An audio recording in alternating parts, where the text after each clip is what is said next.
I want to drink Pepsi, no Coke, no orange, no grape, Pepsi. 4 Pepsi! Welcome to Watch Mojo, and today we're counting down our picks for a primer of Saturday Night Live's 70s glory.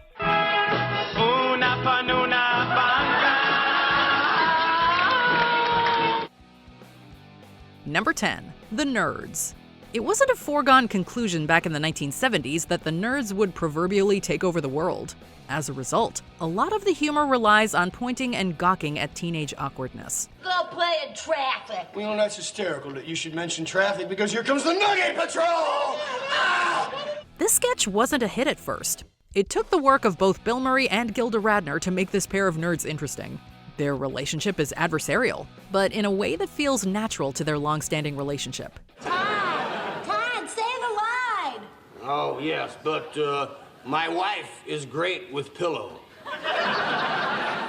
Insults are hurled back and forth between Murray and Radner, while supporting characters flesh out this world of pocket protectors and bored, dateless Saturday nights. And this is your graduation gift from me. Really?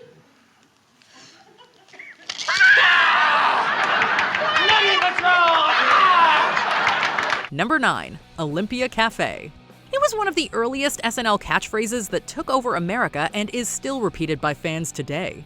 The sketch may be officially known as Olympia Cafe, but fans would much rather repeat 3 simple words. No Coke, Pepsi. It's a super simple premise, really, but one that's also easily relatable. Viewers of a certain age will likely recall how these sorts of greasy spoon diners used to litter American cities and towns. What to drink? I ordered a broiled hamburger. This is not a broiled hamburger. Okay, what do you want to drink? Come on. I'm afraid if I order a Coke, I'll get a Pepsi. No Coke, Pepsi. Okay, Pepsi. Dining may have become more polite in modern society, but it's the impatience the staff of Olympia Cafe bring to their establishment that makes the sketch so funny. No breakfast, cheeseburger, huh? Just got up, I don't want a cheeseburger. Come on, don't give me that. Come on, let's go. We're gonna have turnover. We want a cheeseburger? Come on, everybody get a cheeseburger. Want cheeseburger? Come on, cheeseburger. I don't want a cheeseburger. It's too early for a cheeseburger. Number 8, King Tut.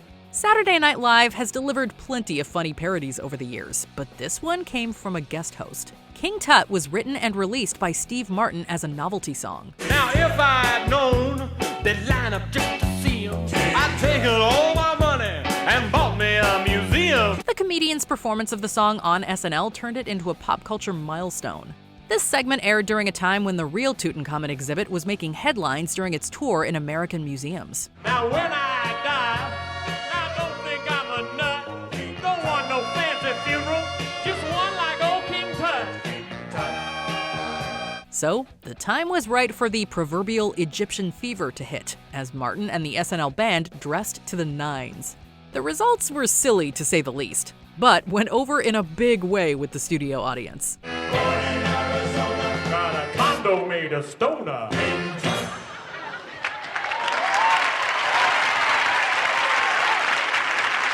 Number 7, Rosanne Rosanadana on smoking.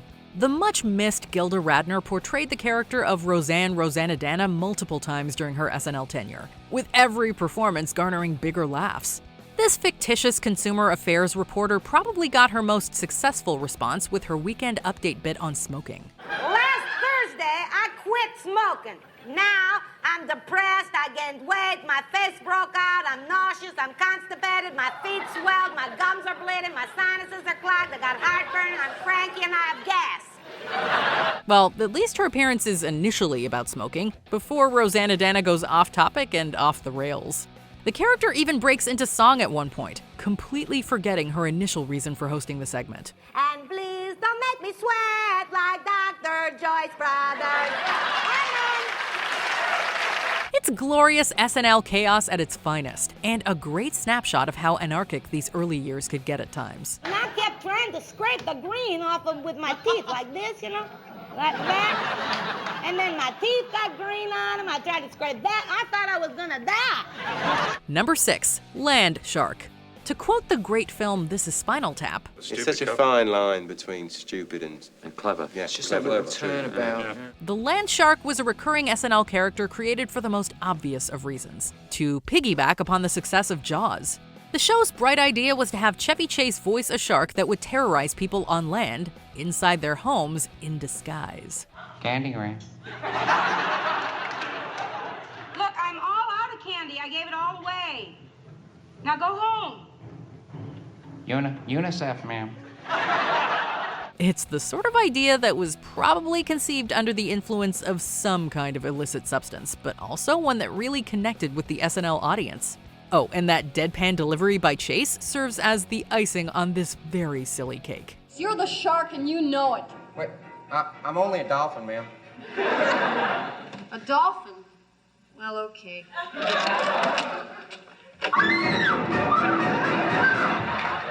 Number 5, Baba Wawa. The original Not Ready for Primetime players took great pleasure in skewering just about any public figure who got in their sights. That said, not every parodied celebrity appreciated the SNL cast's comedic jabs, including journalistic icon Barbara Walters. Hello, I'm Baba Wawa. And welcome to Baba Wawa at Watch. It took a while for Walters to appreciate Gilda Radner's impersonation of her notable speech patterns and diction. The Baba Wawa character relied heavily upon Radner's natural charm, while also needling the habitual soft-focus lighting that peppered Walters' news segments. Recognizes in me a great talent for delivering relevant news stories with crystal clarity to millions of Americans.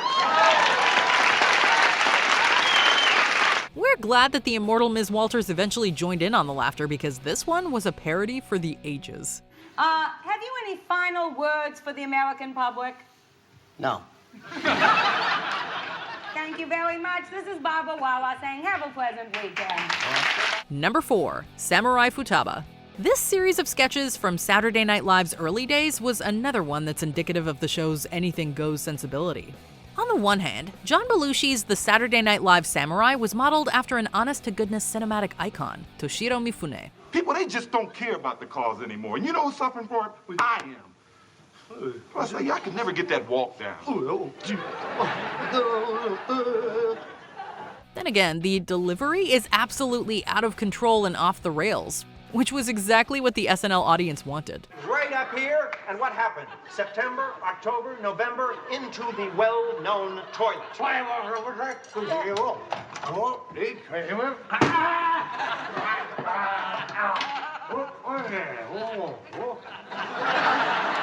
The Samurai Futaba sketches ended up being a recurring gag on the show, with Belushi's violent samurai taking on hotel lobbies and delicatessens during his not ready for primetime journey into greatness.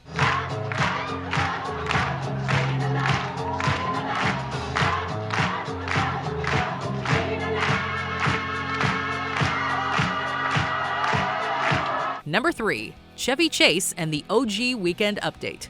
Everybody has their favorite Weekend Update anchor, and there are a lot of great choices out there too. That said, there's just something special about the magic Mr. Chevy Chase brought to this segment, the longest-running one in SNL history. This afternoon, Evel Knievel successfully jumped his Harley-Davidson motorcycle over 14 Greyhound buses. Evel will attempt to jump a Greyhound bus over Fred McMurray and his entire family next week. Chase's comedic delivery possessed the ability to be both approachable and condescending, sometimes all at once. His catchphrase of, "I'm Chevy Chase and you're not," became an SNL standard, while his frequent asides became blink and you miss the moments of live comedy genius. Hello. When was it over? Who won? Okay, thank you. His telephone calls were also a great recurring gag in the sketch. Let's face it, Chevy Chase left some big shoes to fill after he left the Weekend Update anchor desk for the final time and wished us all a pleasant tomorrow. And that's the news tonight. Good night and have a pleasant tomorrow. Number 2, Mr. Robinson's Neighborhood. The arrival of Eddie Murphy occurred during the tumultuous 6th season of Saturday Night Live. This controversial season was notable for the departure of Lorne Michaels, as well as the original cast and nearly all the writing staff. Maybe when there's nobody home, I'll break in. So, come on out for some coke or some smoke. You bring the stash, 'cause Robinson's broke. Will you be mine? Won't you be mine? Won't you be my neighbor? As a result, Murphy's tenure on the show became something of a lifeline, thanks in part to sketches like the Gumby story film and Mr. Robinson's Neighborhood. Hey, it can't be the directing. It can't be the writing. I did all of those. It's the acting. It's you, queerbait. You ruined me. The segment's hilarious parody of PBS's Mr. Rogers' Neighborhood takes the setting to a place that's Well, not so safe. Therein lies the fun, however, and Murphy absolutely sells the premise for all he's worth. Oh, a chemistry kit. $125, huh? I ripped him off. Before we unveil our top pick, here are some honorable mentions. The French Chef, a knowing tribute to celebrity chef Julia Child. Now you place the chicken on its stomach and cut along the backbone to the Pope's nose like so. Oh! Now I've done it. I've cut the dickens out of my finger. Well, Super Bassomatic 76, Dan Aykroyd's iconic 70s salesman. Super Bassomatic 76. You'll never have to scale, cut, or gut again. Order again. That's Pier 25, New York, New York. Come on, Bassomatic, come on. Killer Bees, Home Invasion. The bees are coming, and they're hilarious. That's right, gringo.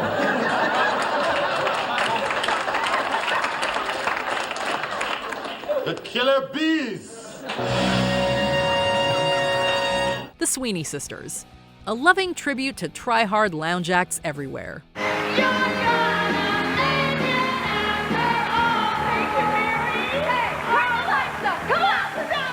James Brown's Celebrity Hot Tub Party. Eddie Murphy's delivery is spot on. Gonna get in the hot tub! Gonna get it wet now! Good God! Good God! Rub it down! In the hot tub! Before we continue, be sure to subscribe to our channel and ring the bell to get notified about our latest videos. You have the option to be notified for occasional videos or all of them. If you're on your phone, make sure you go into your settings and switch on notifications. Number 1. The Blues Brothers. There have been a lot of movies based on Saturday Night Live characters. Some better than others. Traded the Bluesmobile for this? No, for a microphone. A microphone? Okay, I can see that. Most fans will agree, however, that John Landis's adaptation of this classic SNL sketch serves as the standard by which all others are judged. Landis's film expands upon a series of sketches that were already pretty great, however. Segments starring John Belushi and Dan Aykroyd as Jake and Elwood Blues.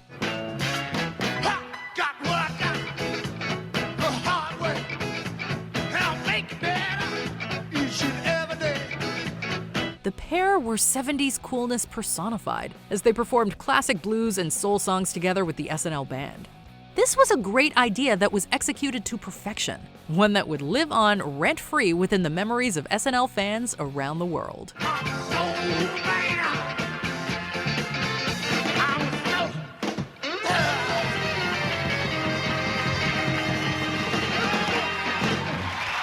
Which OG Saturday Night Live segment is your favorite? Shout out your answers to us in the comments. And that's the news tonight. Thank you for joining us tonight and have a pleasant breakfast. Did you enjoy this video? Check out these other clips from WatchMojo, and be sure to subscribe and ring the bell to be notified about our latest videos.